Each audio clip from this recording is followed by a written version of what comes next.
his tee shot there. A little bit of a penguin stance, I would call it. Do you notice that? The outward flare of the feet? Yes. It's good observation, actually.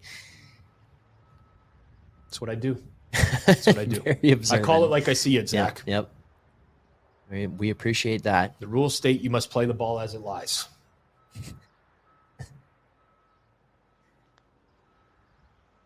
That was hit hard. That's that awkward middle range too, right? Where it's you get it a little bit short on the front side, where you don't give it enough. Now you give it a little bit too much on the backside, but still, yet again, not enough to get that bounce back the other way. We did see him consult the book there, see the break of the putt. I think it should be fairly straight based off of what we've previously seen, and it said to go in. Center Cup. Brian Johnson, very consistent now. Slight little fist pump. I believe he said, "Who do you think you are? I am," as he strolled across that bridge right there. Brian Johnson. Heading into hole number 18. And hole number 18 is just, again, I cannot stress the difficulty of this tee shot enough. Yeah. You tee it up as close to the right border as possible. It breaks hard from left to right. Hard. It's counterintuitive to what you think. You'd stand there, it looks like, yeah, okay, maybe it's going to go right to left because of the way that the green is shaped, but it actually goes left to right, and out of bounds is in play on the right if you hit it a little bit too hard. We saw all three putters in the first round keep this one, knock it short, very short.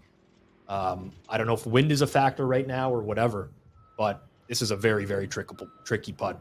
One of the most daunting on the entire course. See, Rob, during the period of time that we've been fortunate enough to work with the WPL and the PLN here, there's not been many holes that I don't like. This is one of them for me. This is You're not a fan of this hole? I'm not a fan of it. Oh, I love holes like this. I don't know. I mean, I love watching them. Yeah. Okay. I mean, I volcano holes, get those out of my life forever. Well, you had a bit of a different experience. Yes. I had a much more enjoyable time watching that one. Right. Now, this has some speed. That's a great putt. But you can see how, like, a little bit more, and that can go out of bounds on the right. Very, very well done by Jeremy there. Yeah. See the penguin. He does have the offset stance. Yeah. Interesting. It's like a draw. I think Jeremy might golf, and he's probably plays a pretty hefty draw. Right. Based off of that stance. So I'd like to confirm that with him. Cards of 40 there, Jeremy. Not his finest round, but respectable. Whoa.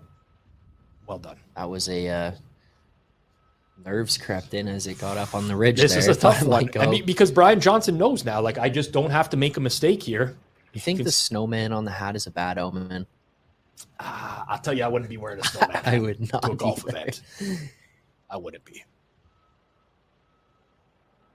So I go the other way. Even if I don't get them, I try to manifest it. Anything that says, under par, birdies, ace, whatever I can do. Ace of spades right on the middle of the hat. Yeah, there you go. That's the way I'm looking. Brian Johnson in with a 35. So he will definitely be one of the competitors in the sudden death playoff. And Tim looking to get himself there as well. What a putt. Excellent. It's just short, which will not help those who bet the over 13.5, but it will help Tim advance on to the sudden death round here. Ooh. A ring around the rosy right there. Look at that back nine for Tim. Very consistent. I mean, 2 under over his last 11 holes. Really solid showing from Tim Talley. Even par after a rocky start. Missed a couple of those deuce putts. But ultimately, gets the job done. Course played very, very, very challenging today. As you see, Kent Cranford congratulating everyone. But it's our sudden death. Rick Alessi, Brian Johnson, Tim Talley, and unfortunately, Kent Cranford, Gary Hester, Jeremy Inabinet. Apologies. It's a tongue twister for me every time. I will get it. They will unfortunately not make it to the sudden death round and are eliminated from the World Putting League Survivor Series.